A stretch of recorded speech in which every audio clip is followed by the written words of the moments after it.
Dans cette vidéo, nous allons voir comment obtenir un coin d'astère comme celui-ci. Alors là, ce sont des Rudbeckia fulgida, des plantes qui restent toujours debout, qu'il pleuve, qu'il vente ou qu'il grêle. Là, on a eu les trois et vous voyez, elles sont impeccables. Et également valable pour les astères du Mosus qu'on verra plus tard. Et en plus, elles sont mellifères. Ce que je vais vous expliquer, c'est quasiment valable pour tous les astères. Donc en premier, on va voir comment ils poussent pour comprendre comment il faut les semer. Ou alors repiquer des semis spontanés. Bon, les astères, c'est bien parce qu'il y en a beaucoup et ils fleurissent pas tous à la même période. Donc celui-ci, par exemple, cette grosse touffe, eh ben, c'est un astère du Mosus. Donc lui, il va fleurir en même temps que les Sedum spectabilis. Donc ça peut être une association intéressante.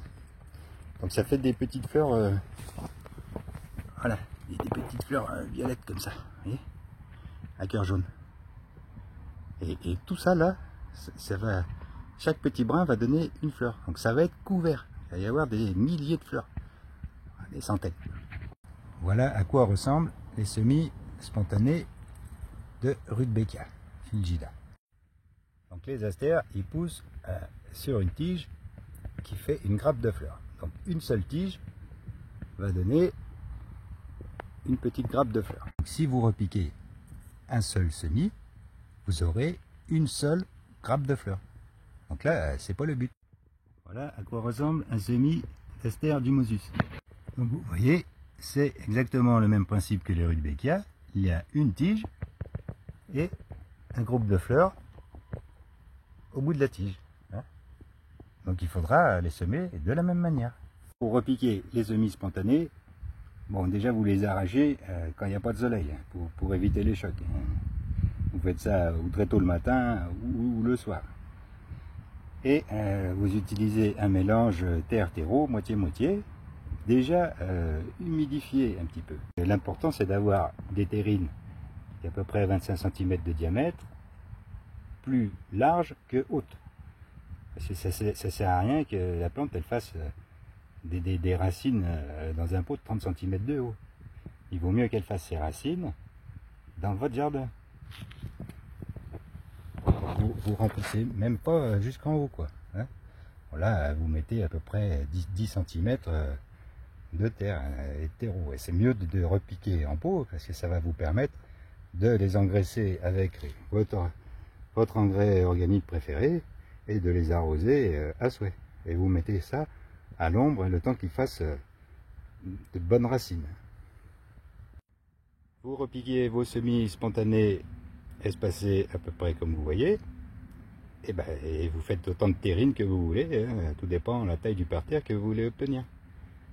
Et si vous voulez pas qu'il y ait d'adventice au milieu, les terrines, il faut quasiment qu'elles se touchent, quoi, qu'elles soient espacées de, on va dire, 10 cm, quoi. Celle d'à côté, le plan d'à côté, vous le mettez là, quoi. Pour les semis, je vais utiliser un terreau pur, un terreau semi et bouturage, ou alors vous tamisez un terreau classique. Mais l'essentiel, c'est que ce soit bien fin et également pré-humidifié. Et là, vous mettez 5 cm de terreau. Vous avez mis vos 5 cm de terreau, vous avez tassé, donc c'est important de tasser, sinon les graines, quand vous allez arroser, elles vont partir beaucoup plus profond. Donc là, vous pouvez semer vos graines, vous recouvrez de 2-3 mm de terreau, vous retassez, vous arrosez avec une pomme bien fine, et une fois qu'il y a 2-3 feuilles, vous partez sur ce schéma-là. Pour connaître le moment de la transplantation, c'est très simple, il vous suffit de soulever le pot et de regarder s'il y a des racines qui sortent des trous. Et dès que vous voyez apparaître des racines, c'est le moment de transplanter. Ici, on est sur des gaillardes, vivaces également. Donc vous voyez que là, les graines commencent à tomber. C'est le moment de récolter. Ici, la graine, elle n'est pas finie, elle n'est pas mûre. Nous sommes sur une autre variété de Rudbeckia qui ont les fleurs roses que vous avez pu voir dans mes autres vidéos.